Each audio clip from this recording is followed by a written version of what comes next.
കർത്താവിൽ ഏറ്റവും അനുഗ്രഹിക്കപ്പെട്ടവരെ, അഡ്വൻറ്റ് ടോക്സിലെ 22-ാം ദിവസം ഇവർക്കും സ്വാഗതം. നമുക്കറിയാം, ഏതാണ്ട് 2-3 ദിവസം കഴിയുമ്പോൾ ശരിക്കും രക്ഷകൻ നമ്മുടെ ഉള്ളിൽ ജനിക്കുകയാണ് ചെയ്യുന്നത്. അപ്പോൾ ഈ രക്ഷകൻ ജനിക്കുമ്പോൾ നമുക്കുണ്ടാവുന്ന ചില മാറ്റങ്ങൾ എന്താണെന്ന് നമ്മൾ മനസ്സിലാക്കണം. ഇന്നത്തെ ഒരു സുവിശേഷ ഭാഗം നമ്മളെ അത് തന്നെയാണ് പഠിപ്പിക്കുന്നത്. രക്ഷകൻ കടന്നു വന്നാൽ നമുക്കുണ്ടാകുന്ന മാറ്റങ്ങൾ എന്താണെന്ന് നമ്മളൊന്ന് തിരിച്ചറിയണം. അതൊരു വലിയൊരു സത്യമാണ്. രക്ഷകൻ ഇറങ്ങി വന്നാൽ പിന്നെ നമുക്കൊരിക്കലും പഴയ മനുഷ്യനായി ജീവിക്കാൻ നമുക്ക് സാധിക്കത്തില്ല. നമ്മളെല്ലാവരും ക്രിസ്തുവിൽ പുതിയൊരു വ്യക്തിയായി, പുതിയ സ്നേഹിക്കപ്പെടാനും സ്നേഹം സ്വീകരിച്ചുകൊണ്ട് നന്മയിൽ ജീവിക്കുന്ന ഒരു വ്യക്തികളായി മാറാൻ പോവുകയാണ്. ഇന്നത്തെ ഒരു സുവിശേഷ ഭാഗം വിശുദ്ധ മത്തായി എഴുതിയ സുവിശേഷം 2-ാം അധ്യായം 2-ാം വാക്യമാണ്. അത് ഇപ്രകാരമാണ്: അവരന്വേഷിച്ചു, എവിടെയാണ് യഹൂദന്മാരുടെ രാജാവായി ജനിച്ചവൻ? ഞങ്ങൾ കിഴക്ക് അവൻ്റെ നക്ഷത്രം കണ്ട് അവനെ ആരാധിക്കാൻ വന്നിരിക്കുകയാണ്. നമ്മൾ മനസ്സിലാക്കണം, 3 കാര്യങ്ങളാണ് ഇവിടെ നമ്മൾ മനസ്സിലാക്കണം. 1, ക്രിസ്തുവെ തിരിച്ചറിയണം. 2, ഈ ക്രിസ്തുവെ, അല്ലെ എൻ്റെ രാജാവായ ക്രിസ്തുവെ ഞാൻ തിരിച്ചറിയുമ്പോൾ അതൊരു വലിയൊരു അനുഗ്രഹമാണ്. അതൊരു വിലയുണ്ട്. അതിന് എൻ്റെ ജീവിതത്തിനൊരു വിലയുണ്ടാകുന്നുണ്ട്. ഞാൻ ക്രിസ്തുവെ അറിഞ്ഞു ക്രിസ്തുവിൻ്റെ പാത സ്വീകരിച്ചുകൊണ്ട് ജീവിക്കുമ്പോൾ എനിക്ക് വലിയൊരു അനുഗ്രഹത്തിനുള്ളൊരു കാരണം ഇവിടെ കടന്നു വരികയാണ്. അതോടൊപ്പം തന്നെ നമുക്ക് മനസ്സിലാക്കാൻ സാധിക്കും, ഇതൊരു വലിയൊരു ദൈവിക ചൈതന്യം, ദൈവിക ശക്തിയാണെന്ന് നമ്മൾ മനസ്സിലാക്കണം.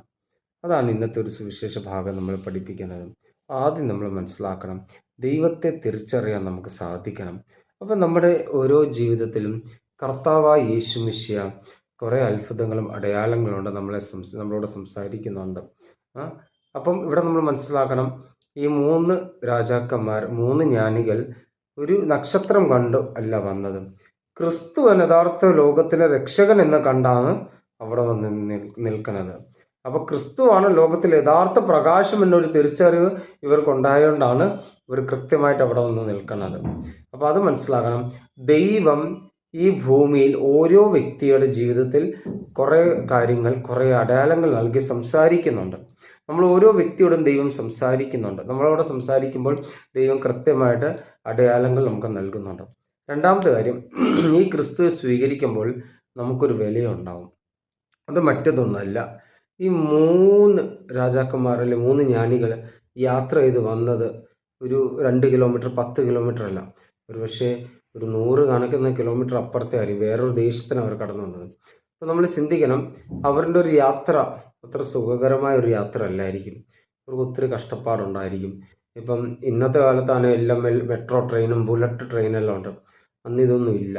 3 കുതിരകളുടെ മണ്ട കയറി അവർ നടന്നു വരികയാണ്, അല്ലെ സഞ്ചാരിയായി യാത്ര ചെയ്ത് വരികയാണ്. എത്ര പ്രശ്നങ്ങളുടെ നടുവേ അവർ നടക്കുന്നത്. മഴയുണ്ടാവും, വെയിലുണ്ടാവും, തണുപ്പുണ്ടാകും. ഇതെല്ലാം അവർ സഹിക്കുക. എന്തിനാണെന്നറിയോ? യഥാർത്ഥ അവരുടെ ജീവിതത്തിൽ ഒരു മൂല്യം ഉണ്ടാകാൻ വേണ്ടി, ജീവിതത്തിൽ ഒരു വില ഉണ്ടാകാൻ വേണ്ടി. അപ്പം ഞാൻ എന്ന വ്യക്തി എൻ്റെ ജീവിതത്തിൽ നിന്ന് പുറത്തേക്ക് വരണം. ഞാൻ എന്ന വ്യക്തി ക്രിസ്തുവെ തേടി ഇറങ്ങുമ്പോൾ, ക്രിസ്തുവെ പോലെ ആകുമ്പോൾ എൻ്റെ സുഖകരമായ ജീവിതം ഞാൻ ഉപേക്ഷിച്ചുകൊണ്ട് ഞാൻ പുറത്തിറങ്ങി ക്രിസ്തുവെ തേടി ക്രിസ്തുവോടൊപ്പം ആയിരിക്കണം. അതാണ്.